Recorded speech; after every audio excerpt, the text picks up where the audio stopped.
This place is usually bustling. Normally at this time of day, people are already waiting in line to get a plate of cheese. Unfortunately, it's all on hold now. We've been closed since Saturday, October 7th. We were supposed to open the site on Sunday as usual, with many orders, but everything was canceled. Since then, as you can see, the place is closed. When the clock hits 4 p.m., there's not a single person in this area. Unbelievable. Not a single person.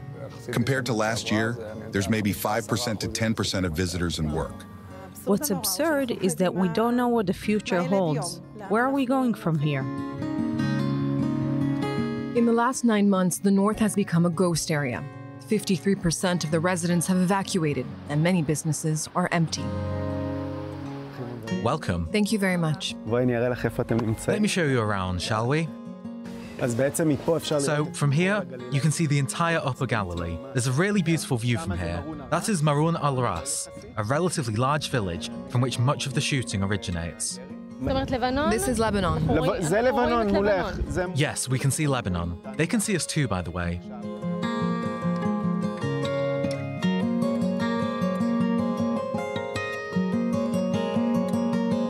As a result of rocket falls, an entire vineyard of ours, 30 dunams, burned down. It was a 2010 plantation, meaning 14 years of hard work and investment that all went to waste. 30 dunams, a full-life project of ours that no longer exists.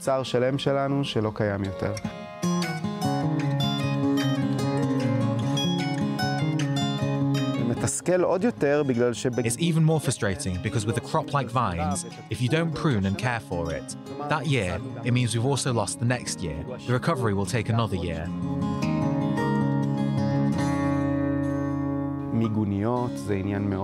Bomb shelters are a very, very expensive matter. A concrete bomb shelter costs something like 40,000 shekels. The winery had to spend its own money on additional bomb shelters to distribute around the winery area.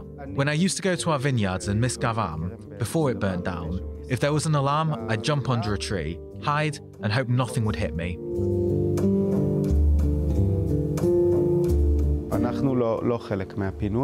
We're not part of the evacuation. We're essentially the new border, meaning we are now the new first line of communities.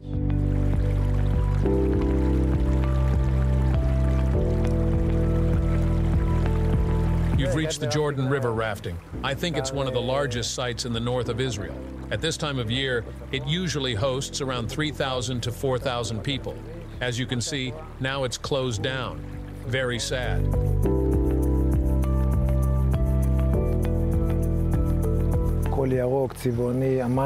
Everything is green, colorful, the water. There's an incredible flow this year. All the best conditions for the best season, and everything is failing. Essentially, the Homefront Command approves to open the site. As far as they are concerned, we can open it. But who will come? Crazy losses, 0% activity. We still haven't received money since December. We pay property taxes, all expenses remain. Whether it's electricity, all of these things. Employees whose unpaid leave has ended, I need to pay them money. If not, I'll lose them. Recently, a tourism outline has come out, which we can submit. I hope this outline will help us, at least to pay the employees. Right now, this outline gives us some optimism. But as for the business, I don't see us opening this year. Especially with the situation not changing here, people are simply afraid to come. And even when people call, they say, "Oh, it's in the Kibbutz Gado area, Gonen. There are many alarms there, we won't come." Even those who think of coming in the end cancel. Evacuees in other areas of the north were taken care of. Us, less so.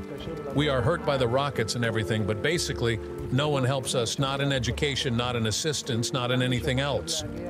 So I won't say we are neglected, but less cared for by the government.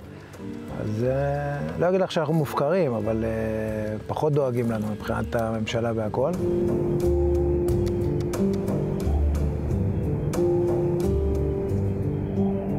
יש לנו פה חומוס ביתי שלנו, תראה איזה חומוס. We make homemade hummus here. Look at it. Everything here is homemade. All of our salads. We also bake our bread from scratch. The pitas, the baguettes, everything on coals. Really good kebabs. We didn't stay here for the money. We stayed to keep ourselves sane, to provide service to the security forces in the area, and to show that we didn't abandon the place.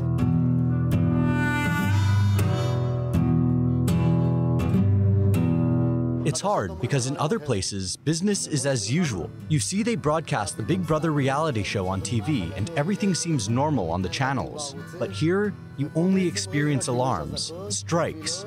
They don't even always mention the strikes on the news.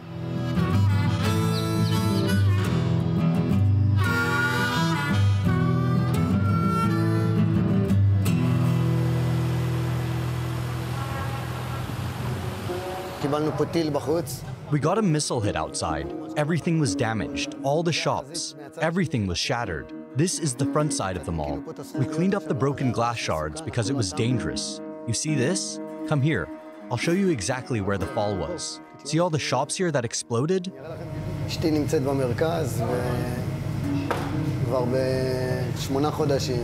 My wife has been staying in the central area of Israel for 8 months. Now we are supposed to start a new year, and we don't know what's happening. Everything is a question mark. Hi, honey. Everything's fine? I'm right in the middle of an interview. There's constant pressure from home. My wife and my mother, they keep saying, close the place down. It's enough. This tragedy touched everyone. I also have a kidnapped uncle in Gaza, Omri Miran. We had a sign of life from him, thank God, but that's it. People in the north lost their faith after what happened in the south.